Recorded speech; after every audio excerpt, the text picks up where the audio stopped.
Pemirsa, lagi-lagi ulah nakal seorang oknum polisi menodai Korps Bayangkara. Kali ini oknum polisi berpangkat Bribka nyaris dihajar massa karena diduga memeras warga di Medan, Sumatera Utara. Enggak, yang pertama kunci orang kasihkan dulu anak orang. Lagi-lagi, Korps Bayangkara ternoda akibat ulah oknum anggotanya. Dalam video yang viral di media sosial, sekelompok warga di Medan, Sumatera Utara meluapkan emosinya kepada oknum polisi yang diduga memeras warga. Buka helmnya, buka. Helmnya buka, woi. Helmnya buka.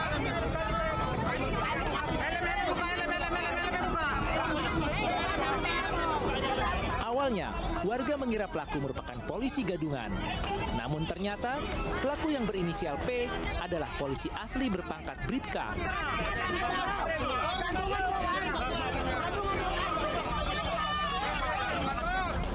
Bribka P pun nyaris diamuk warga.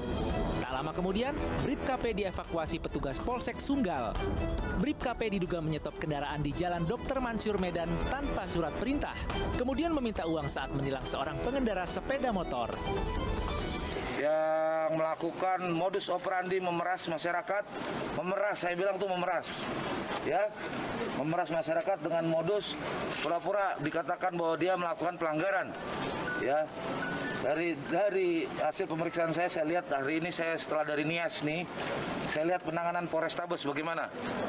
Kapolres Tabes saya sudah perintahkan untuk ditangani kemarin begitu viral itu untuk berikan sanksi yang ketat.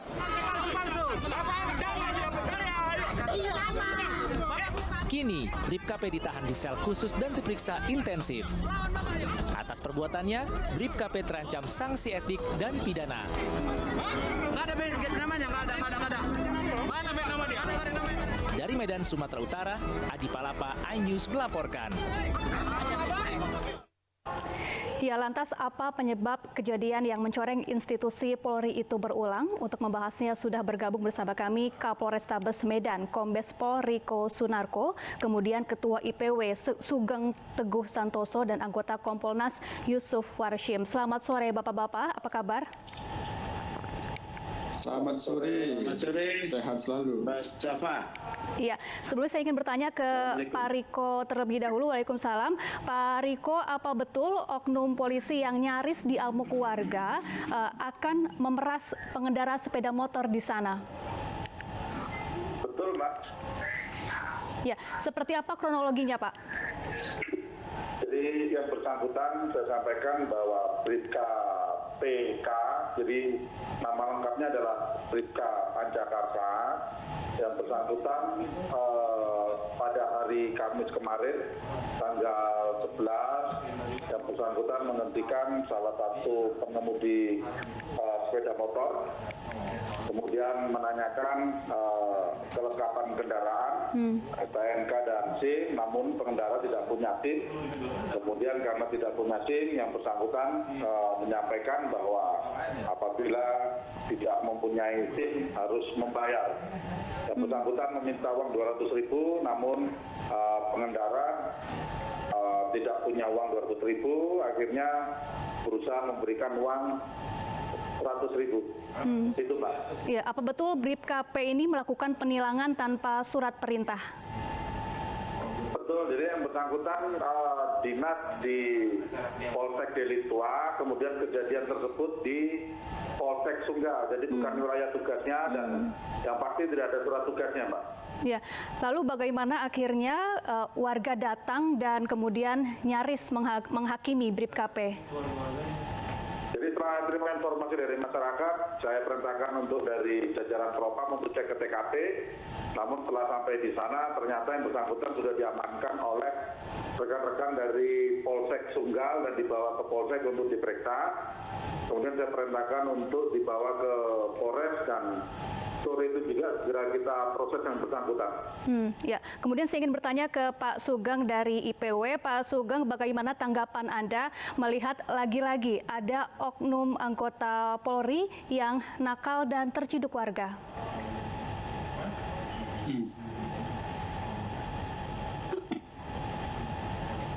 Pak Sugeng?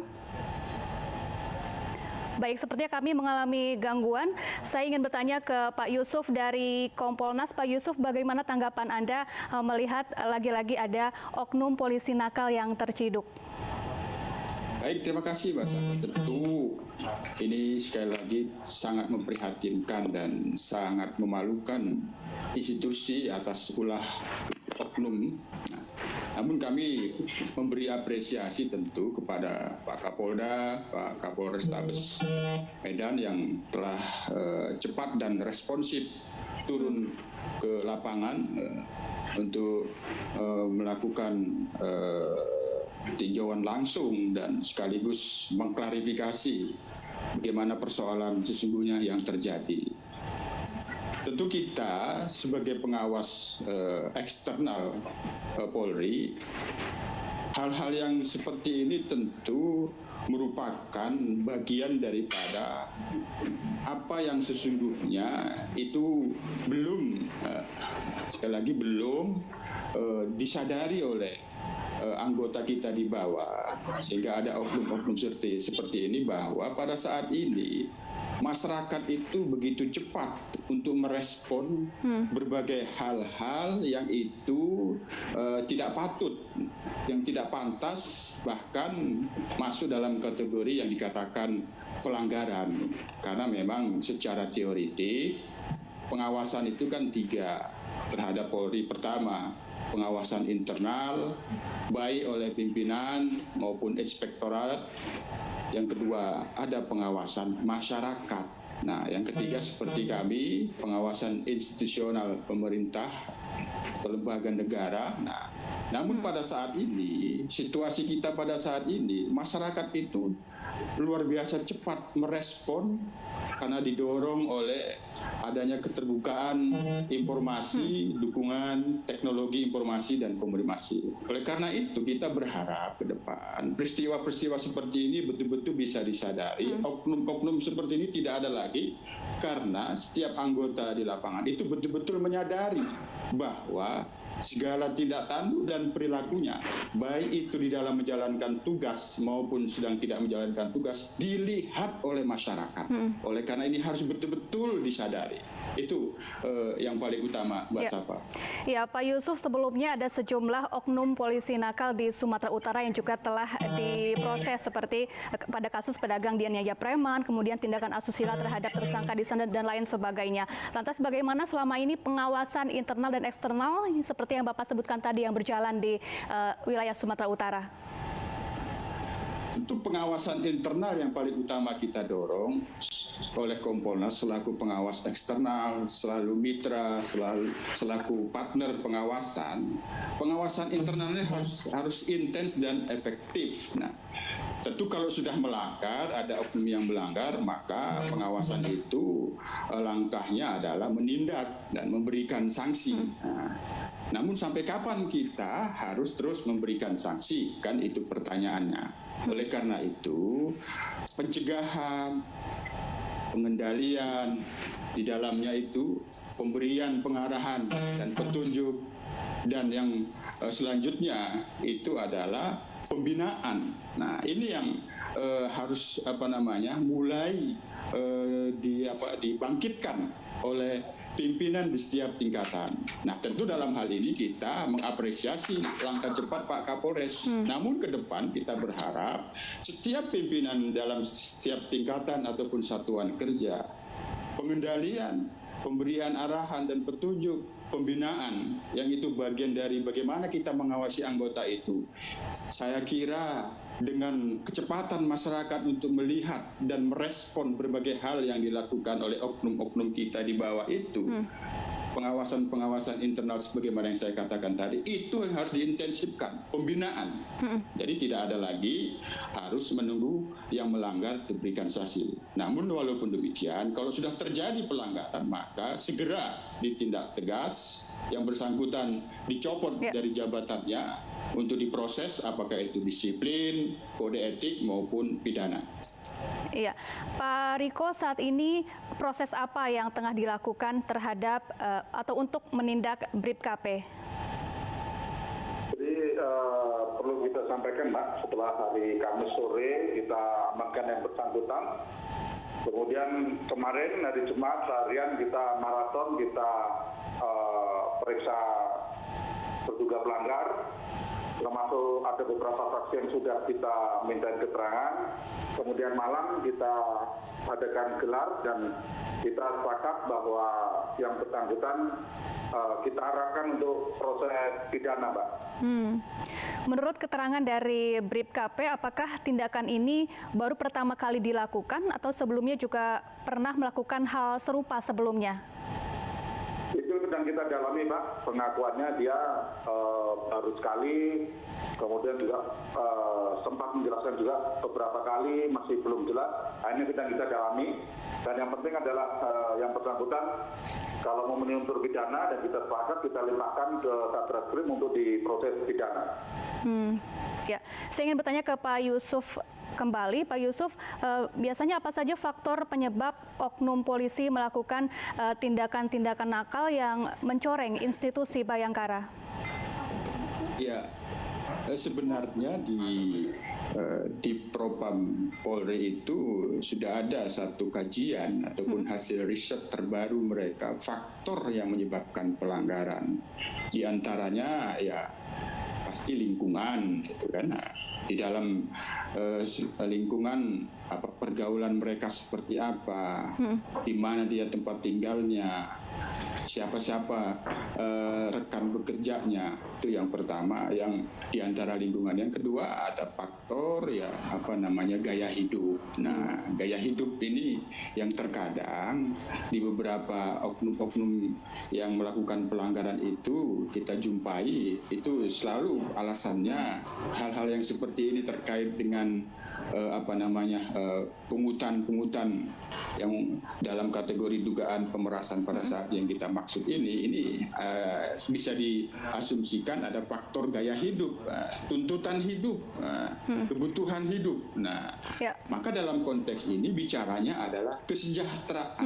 Nah, jadi gini Mbak Safa, saya tidak ingin mengemukakan satu persoalan yang sifatnya personal, tapi ada hubungan antara struktur dan aktor, antara sistem dan orangnya. Maka yang harus kita bangun bagaimana sistem itu dibangun agar setiap orang, setiap anggota itu merasa terawasi. Nah, oleh karena itu sekali lagi pembinaan itu harus benar-benar ditingkatkan, dioptimalkan. Setiap pimpinan terhadap anggotanya harus betul memastikan bahwa anggota yang berada di lapangan itu benar-benar dalam keadaan kondisi baik, tidak ada tergoda untuk melakukan pelanggaran baik itu disiplin maupun kode etik serta pidana. Ya, sekali lagi saya ingin mengatakan bahwa sistem itu harus bisa memastikan bahwa setiap anggota Polri yang bertugas maupun yang sedang tidak bertugas itu terawasi.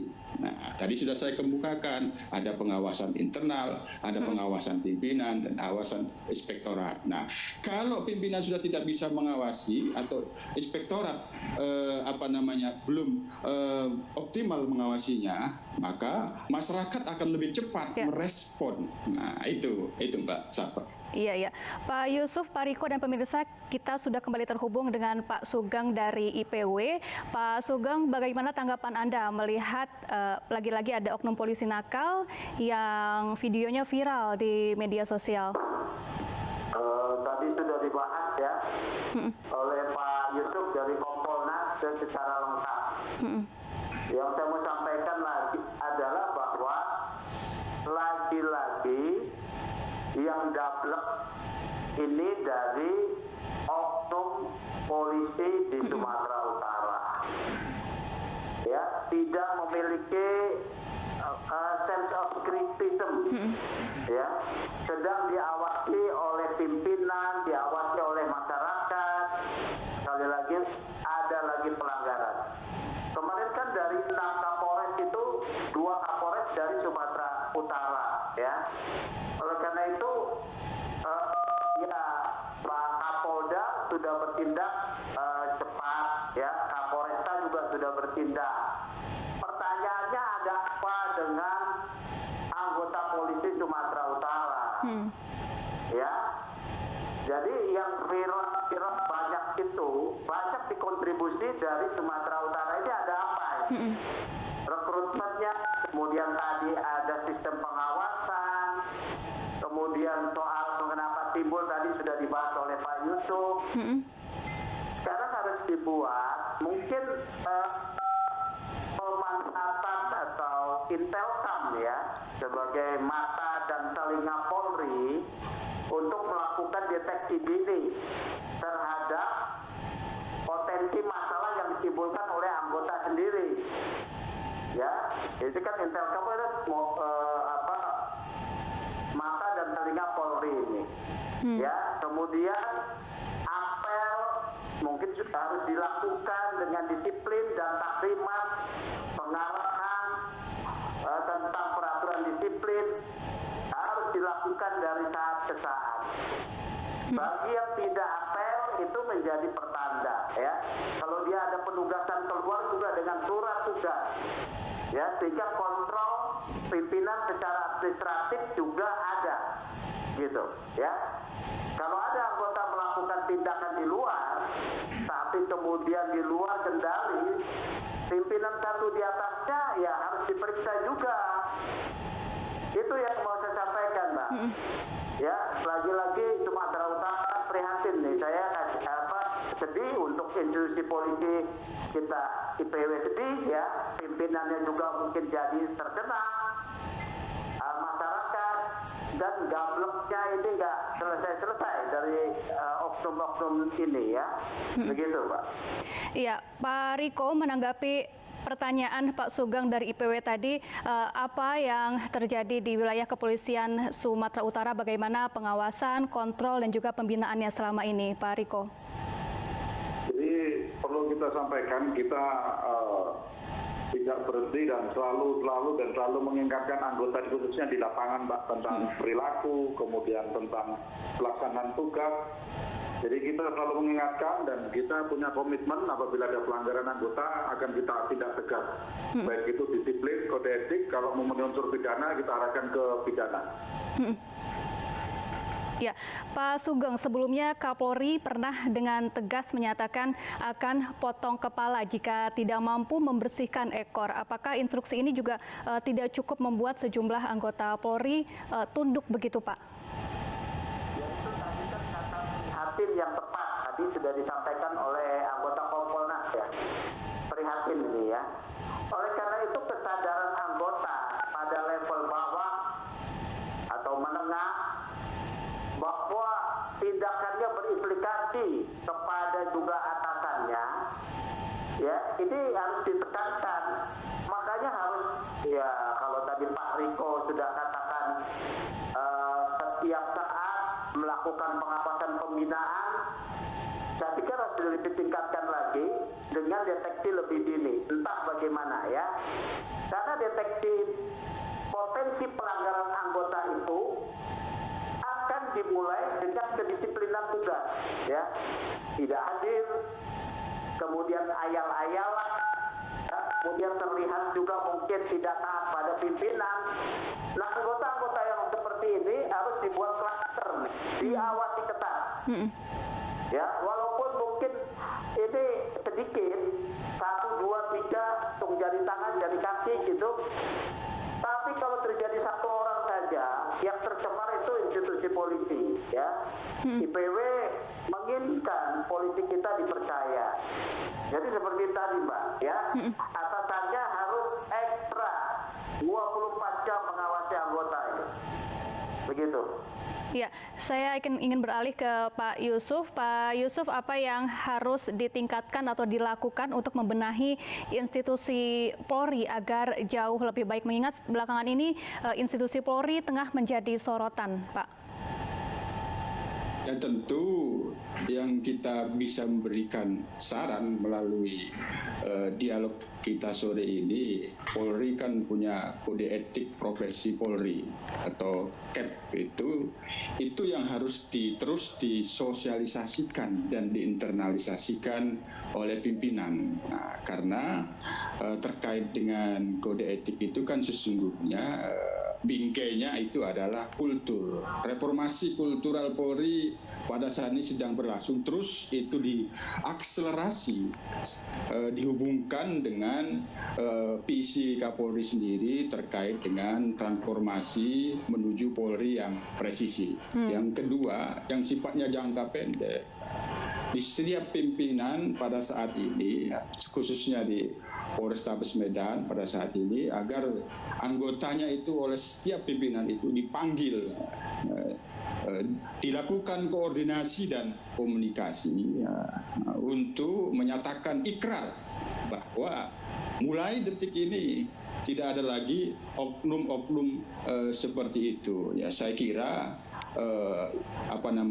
komunikasi, koordinasi, hal seperti itu perlu terus dilakukan sebagai pengingat pada setiap anggota yang berada dimanapun, apakah itu sedang dalam keadaan menjalankan tugas ataupun tidak, agar mereka selalu mengingat bagaimana pentingnya bertugas sesuai dengan norma hukum, norma etika, norma sosial, dan norma agama. Itu kan mutlak bagi setiap anggota Polri. Saya kira itu sifatnya jangka pendek. Koordinasi dan komunikasi pimpinan dengan anggotanya di setiap satuan kerja.